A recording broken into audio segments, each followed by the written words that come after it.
Haleluya, haleluya. Mana ni nziza kandi ibihe byose niyo kamere yayo. Muhagurutse dusenge. Witeka Mana nziza, izina ryawe rihabwa icyubahiro. Mu myaka 12 imiryango iraha isenga ibaza niba uhari kandi wumva. Reka tugushimire ko watubereye ndiho. Uyu munsi wa none turabyina intsinzi y'ibyo wakoze muri Kristo Yesu, ariko ijambo ryawe ritubwira ko wakoze n'uyu munsi ukora, kandi tugushimiye ko uzakomeza gukora. Hari byinshi wakoze mu minsi ishize, abaraha baba bahamya. Hari ibyo urimo gukora muri no minsi, hari abatabashije kuvuga babizi. Hari n'abasigaye inyuma, twizeye ko no mu minsi ikurikira uzakomeza gukora. Tugushimira yuko ufite urufunguzo rw'ibintu byose. Korari ririmbye yuko twari kuba dufite ibibazo iyo udafite urufunguzo. Ubwo ufite urufunguzo rero turanezerewe. Reka amagambo yacu abe make, ahubwo ibikorwa byawe bibe byinshi muri twe. Ngaho rero tugiye kwiga ijambo ryawe mu minota mike. Waganirije igisambo ku musaraba mu minota mike kibona agakiza k'iteka ryose. Mu mwanya muto cyane tugiye gukoresha mu ijambo ryawe, ngwino uduha amatwi yumva iby'umwuka bw'iri torero. Tubisabye mu izina rya Yesu, amen. Tugiye kwigana amagambo magufi avuga ngo nuca mu kibazo ntuzemere ko kikwita izina. Nuca mu ki? Ntuzemerere ko kikwita iki? Nyuma y'ubuzima bugoranye, nyuma y'urugendo, ubwo ubuzima mu muryango we bwari bwamaze kwanga, mu gihugu cyabo byanze, umuryango umwe warasuhutse. Yari umugabo wari ufite abana 2 n'umugore mwiza yakundaga, berekera mu gihugu cy'amahanga gupagasa cyangwa se gushakisha. Ariko ikintu cyiza gihari, bahagurukanye n'Imana. Ariko bageze muri icyo gihugu bari barimo, bitewe n'ibibazo n'akaga n'amakuba baciyemo, bageze aho bagira ngo Imana ntiri kumwe nabo. Umutware w'umuryango yarapfuye, ndetse umubyeyi aricara aravuga ati nubwo umutware apfuye ntacyo nsigaranye abana. Ariko muri ubu buzima murabizi, aho umuntu apanga ko azaberaho neza niho Satani ahera. Abana nabo bageze aho barapfa. Uyu mubyeyi ubuzima bwaramushaririye, kuba atari mu gihugu cy'iwabo byaramushaririye, kuba adafite umugabo byaramushaririye nk'uko benshi bari aha bashaririwe. Arangije ariko no kubura abana byo byaramushaririye byuzuza igikombe. Umubyeyi aricara aravuga ati reka nsubire iwacu. Aho gusekwa n'abatakuzi, wagenda ugasekwa n'abakuzi, byibuze ntiwabura na 2 murirana. Umubyeyi yafashe urugendo yerekeza mu gihugu cy'iwabo. Abakazana be baramuherekeza. Abakazana be bamuherekeje, igihe cyarageze agera kuri duwane. Arangije arababwira ati mwisubirireyo. Umwe yasubiyeyo, ariko undi aravuga ati ntago nagusiga. Nubwo uri umunyabibazo ufite Imana. Haleluya. Nubwo uri umubyeyi wapfushije abana, ariko ntiwapfushije Imana. Nubwo wabuze umugabo, ariko ntiwabuze Imana. Ndajyana nawe. Kagera ikintu babwira, dufite amasezerano yo kuba Imana izabana natwe. Dufite amasezerano yo kuba Imana izatubyutsa. Nariko najya mbabwire, nta masezerano dufite yo kutagwa. Mu kibazo icyo ari cyo cyose umuntu ashobora kugwa agacika intege, ariko dufite amasezerano yo kubyuka. Uyu mubyeyi amaze gutera intambwe yerekeza mu gihugu cy'iwabo, uko uyu mukobwa mwiza witwa Rusi yakurikiye Naomi, uko bateraga intambwe berekeza mu gihugu cyiza, niko Imana yamucegezaga no mu nama y'agakiza.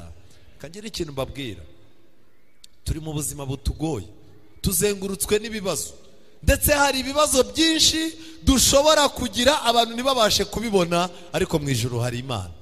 Igihe rero uyu mubyeyi yarageze mu gihugu, ababyeyi bo muri quartier baraje. Bari basanzwe bamuzi nk'umumama ukize, umumama ufite umugabo mwiza, umumama wabyaye abana beza, ariko ntago bari baza amakuru agarukanye. Ikintu nshimira Imana ni kimwe, na bugingo ubwo yaragarutse yarapfushije abana n'iki, abana n'umugabo, ngo Imana, umwuka w'Imana yatumaga ububabare bwo mu mubiri we butagaragara ku maso. Bakomeje kumwita izina yitwaga kera.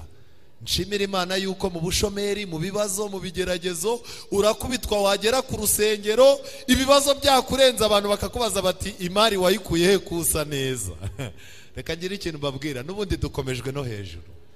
Cyo nshimira Imana ntizemera yuko abakozi bayo bakonoza. Oya, umva, hari igihe tuzagera hahandi muri mwe, hahandi hanyuma, ariko Imana idusigire, kuko turi urwandiko rusomwa na benshi, abantu baze basanga urakomeye ariko mu mutima washwanyutse.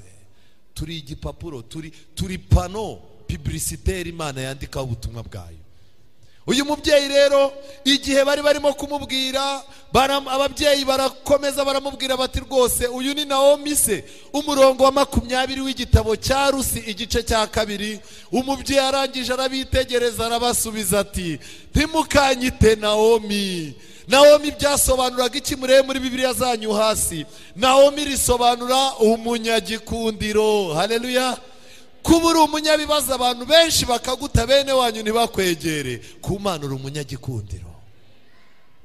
Naomi arababwira ati hoya ntimukanyite Naomi, ahubwo mujye munyita Mara, kuko Uwiteka yangiriye ibisharira cyane.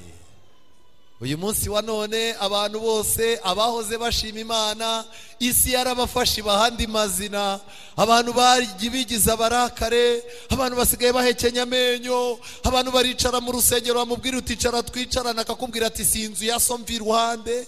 Abantu bose babaye abarakare, buri muntu wese agera mu nzu y'Imana ari ku kibazo cye. Reka njye ikintu mbabwira, mwirinde yuko ibibazo turimo gucamo bizaduha amazina.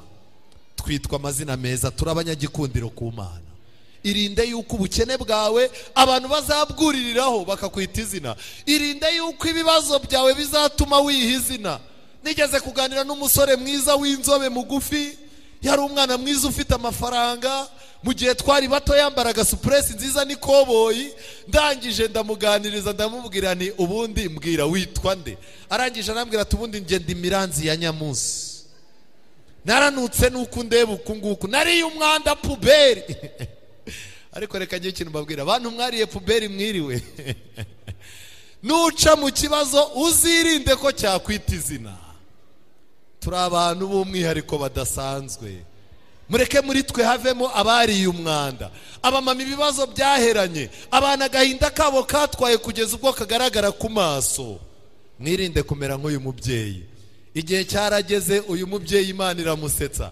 Yari afite ikibazo ko azongera kubona umwana, ariko mu mukobwa we waje bambukanye havuyemo uwaje kuba papa wa Dawidi. Haleluya. Inama y'agakiza yaboneye isezerano, yabonye inzira mu mubyeyi utaherukaga kubyara. Muri wowe inama y'agakiza ishobora kubona inzira nubwo ubona we wabuze aho uca. Reka mbabwire ikintu gikomeye muri uyu mugoroba gikomeye. Abaheburayo igice cya 12 umurongo wa 15. Abaheburayo 12 umurongo wa 15. Paulo asanga ibigeragezo uriya mubyeyi Naomi yaciyemo. Mbere yuko twinjira mu bwami bw'Imana, abana b'Imana bazaca mu mubabaro umeze nk'uwo Naomi yaciyemo, ariko bo ntibazaca mu mubabaro usanzwe, uzaba witwa umubabaro wande wa Yakobo. Paulo arangije ati rero mwitonde, umurongo wa 15, mwirinde hatagira umuntu ugwa akava mu buntu bw'Imana. Tuzamukiye ku bibazo dufite, tuzamukiye ku mibabaro, tuzamukiye ku buryo abantu batuvuga. Mwirinde hatagira umuntu ugwa akava mu buntu bw'Imana, kandi hatagira umuzi wo gusharira umera. Abantu benshi bafite umuzi wo gusharira muri bo. Abantu benshi ibibazo byarabacanze, mu rusengero abantu ntibakinezerwa, abayoboye gahunda basigaye bicara. Itorero ry'Imana mwiriwe ko mutanezerewe, naho itorero ririshimye niwe waje ababaye. Kagira ikintu mbabwira, mwirinde hatagira umuzi wo gusharira umera.